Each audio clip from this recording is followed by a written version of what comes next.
Good morning students. आज हम लोग एक नया टॉपिक शुरू करने वाले हैं। इसका नाम है मैक्लॉरेंस सीरीज। तो इस सीरीज को इस कारण से मैंने आज शामिल किया है क्योंकि हमारे पास खासकर आईआईटी या अलग कॉम्पिटिटिव एग्जाम्स होते हैं, तो वहाँ पर कई सारे एक्सपेंशन की हमें ज़रूरत पड़ती है। कई सारे फंक्शन ऐसे होते हैं इनकी सीरीज की ज़रूरत पड़ती है। सीरीज जैसे साइन एक्स की अगर आप सीरीज की बात करें तो वो क्या है, साइन एक्स का एक्सपेंशन है। इसी तरह से e⁻x की सीरीज की बात करें वो उसका एक्सपेंशन हो गया। इसी क्रम में ऐसे कई सारे फंक्शंस होते हैं। कभी कभार कुछ अननोन फंक्शन होते हैं जिनके भी हमें एक्सपेंशन की जरूरत पड़ जाती है। तो ये पता होना चाहिए कि आखिर वो एक्सपेंशन करे कैसे जाते हैं। एक तरीका तो है कि आप tan इनवर्स एक्स या किसी की सीरीज याद कर लीजिए, लेकिन मेमोराइज भी कितना करा जाएगा। तो आज हम उसके निकालने पर चर्चा करेंगे कि आखिर वो कैसे निकाली जा सकती हैं। तो इसको इन फंक्शंस जितने भी हैं इनको निकालने का तरीका एक मैक्लॉरेन सीरीज के थ्रू होता है। आइए आज उसको हम लोग देखते हैं। तो ये मैक्लॉरेन की जो सीरीज है, अगर हम देखें कि ये है क्या, पहले इसका बेस पता होना चाहिए कि आखिर इस सीरीज से हम एक्सपेंशन करेंगे कैसे। अगर हमें मैक्लॉरेन सीरीज को मेमोराइज करने की भी जरूरत ना पड़े, उसको निकालने का तरीका है तो हम किसी भी फंक्शन का एक्सपेंशन कर सकते हैं। तो एग्जाम्पल लेके चलते हैं। जैसे हमें याद है कि सपोज कोई हमारे पास पॉलिनोमियल है एक फंक्शन। अगर हम क्वाड्रेटिक की बात करें कुछ इस प्रकार का होता था। अगर हम इसी को क्यूबिक में लेके चलें, suppose c x cube b x square a x plus d, इस प्रकार का भी हो सकता है। और आगे को लेके चलें, ए एक्स की power 4 b x cube c x square d x plus c. तो ये क्रम अगर हम कंटिन्यू करें तो ये अनंत काफ़ी लंबा हो सकता है। तो मैक्लॉरेन ने यही काम किया था। उन्होंने क्या करा था कि एक फंक्शन को एज्यूम करा था कि लेट वो इनफाइनाइट तक उसके एक्सपेंशन उन्होंने मान लिया। सपोज करिए कि हमने एक फंक्शन ले लिया एफ एक्स और जो हमने इस प्रकार का मान लिया a0 plus a1x a2x square a3x cube e⁻4 x की पावर 4 e⁻x की पावर 5 e⁻6 x की पावर 6, और ये सीरीज आपके इनफाइनाइट तक गई। तो ये कुछ नहीं है, जैसे अभी हमने इस यहाँ तक बात करी क्वाड्रेटिक फिर क्यूबिक फिर बाई क्वाड्रेटिक, ये क्रम चल रहा था। तो उसी को उसमें एन टर्म्स भी, इसमें कोई अनेक टर्म भी आएगा और ये इनफाइनाइट तक चलती रहेगी। अब हम जैसे कि हमें नॉर्मली एक आदत है, हम जब डिफरेंशिएशन करते हैं तो हमारी आदत होती है y equal to f x करने की या y dy by d x की। तो हम अपनी सिंप्लिसिटी के लिए मान लेते हैं कि लेट y बराबर एफ एक्स। अब अगर हम इसको फर्स्ट डेरिवेटिव निकालें या इसको फर्स्ट डिफरेंशिएशन कर दें तो इसका फर्स्ट डेरिवेटिव बनता है, तो इसमें क्या होगा, ये जीरो वाला टर्म जीरो हो जाएगा क्योंकि उसमें एक्स है नहीं। तो क्या बचेगा, a1 into 1 a2 into 2x फिर a3 into 3x square a4 into 4x cube a5 into 5x की पावर 4, और ये हो जाएगा a⁻6 नहीं a6 6x to the power 5, और ये क्रम आपका कंटिन्यू रहेगा।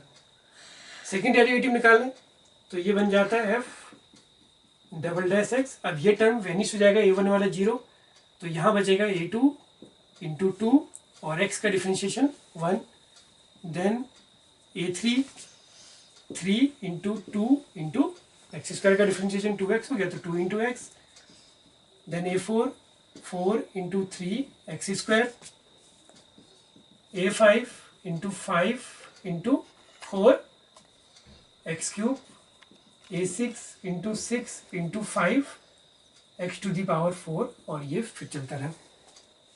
एक डेरिवेटिव और निकाल लें, लेट y3, तो ये f ट्रिपल डैश एक्स। अब ये टर्म जीरो हो गया, ये वाला बचेगा, तो a3 3 2 1 x1 हो गया, then a4 into 4 into 3 into 2 into x, then a5 5 into 4 into 3 into x square, और यहाँ पर 2 भी आ जाएगा, then a6 6 into 5 into 4 into 3 into x cube, उस ये हो जाएगा 4 तक ही आएगा, और 5 ये 2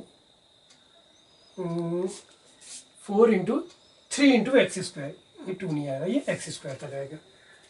इस क्रम को और कंटिन्यू करें, फोर्थ डेरिवेटिव निकाल लें तो अब ये जीरो हो जाएगा, तो ये बचेगा a4 into 4 into 3 into 2 into 1।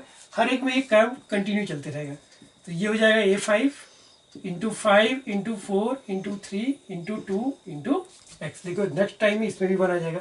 तो ये क्रम चल रहा 5 4 3 2 1, ये बनते रहेगा। A6 6 into 5 into 4 into 3 into x square up to 7। Fifth derivative निकाल लें तो ये हो जाएगा, अब ये 0 हो जाएगा, ये बचेगा A5 into 5 into 4 into 3 into 2 into 1, then A6 6 into 5 into 4 into 3 into 2 into x, और ये चलता रहेगा। ऐसे आप n टर्म्स तक भी निकाल सकते हैं। अब हमने क्या करना है, सब में x की वैल्यू को 0 रख देना। जब हम x को 0 रखेंगे तो ये फर्स्ट जो है हमारा ये वाला, ये y0, या इसको आप लिख सकते हैं f0, ये क्या बन जाएगा a0। अब हम इसमें रख दें x को 0, तो y1 0, या इसको हम कहेंगे f'0 इज इक्वल टू क्या बचेगा a1 इंटू 1। इसी क्रम में हम यहाँ 0 रख दें तो y2 0 या f'0 इज इक्वल टू क्या बच जाएगा, ये तो सब 0 हो जाएंगे क्योंकि x 0 कर देंगे, a2 इंटू 2 इंटू 1। इसी क्रम को यहाँ कंटिन्यू करेंगे तो y3 0 is equal to a3 3 2 1, तो y3 at 0 is equal to a3 into 3 into 2 into 1। इसी तरह से y4 0 करेंगे तो क्या बचेगा a4 4 इंटू 3 इंटू 2 इंटू 1। बाकी सारे x वाले क्या होते जाएंगे, लगातार 0 होते जाएंगे।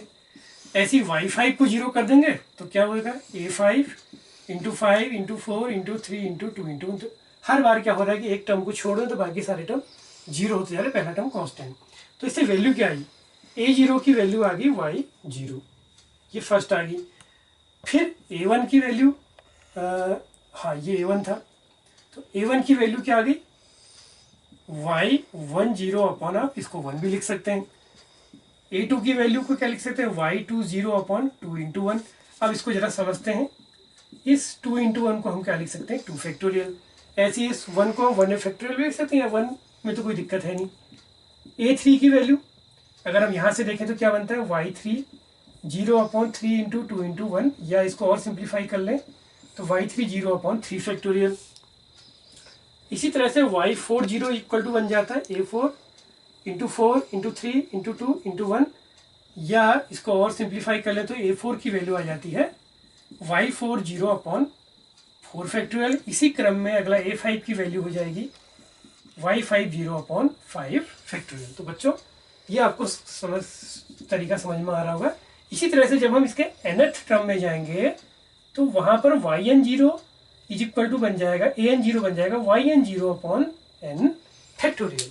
अब आपने करना क्या है कि इन सारे टर्म्स को हम क्या करेंगे, ये तो हमने निकाल दिए हैं, अब हम इनको फर्स्ट वाले में रख देंगे जो हमारे fx फंक्शन माना था। तो हमने क्या कर दिया, हम फंक्शन के एक्सपेंशन का एक तरीका हमने खोज लिया है। तो वो तरीके से अब हमने क्या करना है कि ये सारी वैल्यूज जो हमने निकाली हैं इनको हम ऊपर पुट कर लेंगे। तो क्या रूल बनता है कि y is equal to fx is equal to a0 को हम लोग क्या लिख सकते हैं y0, a1 को हम लिख सकते हैं कि y10 इंटू एक्स। चाहे तो आप इसके नीचे 1 फैक्टोरियल भी लिख सकते हैं या 1 लिख दीजिए, कोई दिक्कत नहीं है। प्लस a2 की जगह पर y20 upon 2 factorial into x square, a3 की जगह पर y30 अपॉन 3 फैक्टोरियल और इंटू एक्स क्यूब, यही क्रम चलते जाएगा। तो फिर ये a4 की जगह पर y40 upon 4 factorial into x की पावर 4, और ये क्रम चलते जाएगा। इसी में एक टर्म आपका nth भी आ जाएगा जहाँ पर yn0 upon n factorial x की पावर n, और ये क्रम आपका इनफाइनाइट पे चलेगा। तो बच्चों ये तो था मैक्लॉरेन सीरीज से किसी टर्म के एक्सपेंशन का एक तरीका। ये सीरीज अब आपको दिमाग में रखनी है। अब एक एग्जांपल कर लेते हैं, आज एक एग्जांपल से इसको समझते हैं। हम एक सिंपल ले लेते हैं e⁻x की सीरीज का एक्सपेंशन। एक एग्जांपल आज कर लेते हैं, let y is equal to e⁻x होगी। अब हमें इसको इस फॉर्म में एक्सपेंड करना है। तो सबसे पहले y0 की वैल्यू निकालनी है, तो y0 यानी कि e⁻0 कितना हो गया 1 हो गया। फिर y10 निकालना है, तो आप क्या कर लेते हैं, हम इसका डिफ्रेंशिएशन करते हैं। अब y e⁻x का डिफ्रेंशिएशन क्या होता है, e⁻x ही होता है। तो y10 भी कितना आ गया, e⁻0 1 आ गया। फिर सेकेंड डेरिवेटिव निकालें y2, तो फिर e⁻x का डिफ्रेंशिएशन e⁻x, फिर ये 1 आ गया। इसी क्रम में y3 करेंगे तो वो भी e⁻x, और y30 की वैल्यू फिर 1, यही क्रम कंटिन्यू करें, फिर e⁻x, और y40 की वैल्यू 1। तो आप देख रहे हैं e⁻x के एक्सपेंशन बड़ा सिंपल हो गया। अब हमें चूंकि ये आ चुका है तो हम क्या लिख देंगे, y, या जिसका हमने क्या नाम दिया है e⁻x भी कह रहे हैं, वो इज इक्वल टू है y0 की जगह पर 1, y1 की जगह पर भी 1 आ गया, into x upon 1 factorial, y2 की जगह भी 1 into x² upon 2 factorial, y3 की जगह भी 1 इंटू x³ अपॉन 3 फैक्टोरियल, और ये क्रम चलते जा रहा है। यानी कि हमारी e⁻x की सीरीज आ गई 1 + x² 2 factorial, x³ 3 factorial, x⁴ upon 4 factorial, x⁵ upon 5 factorial. ये क्रम हमारा चलते जा रहा है। तो बच्चों, उम्मीद करता हूँ कि आपको आज मैक्लॉरिन सीरीज का फर्स्ट लेक्चर, जिसमें हमने सीरीज को निकालना सीखा था, उसका फॉर्मूला ड्राइव किया था और उस पर एक एग्जाम्पल किया था, ये आपको समझ में आया होगा। और हम इसके नेक्स्ट वीडियोस में या नेक्स्ट लेक्चर्स में आगे इसके अन्य सीरीज के कोई एक्सपेंशन के एग्जाम्पल और कर लेंगे। Thank you.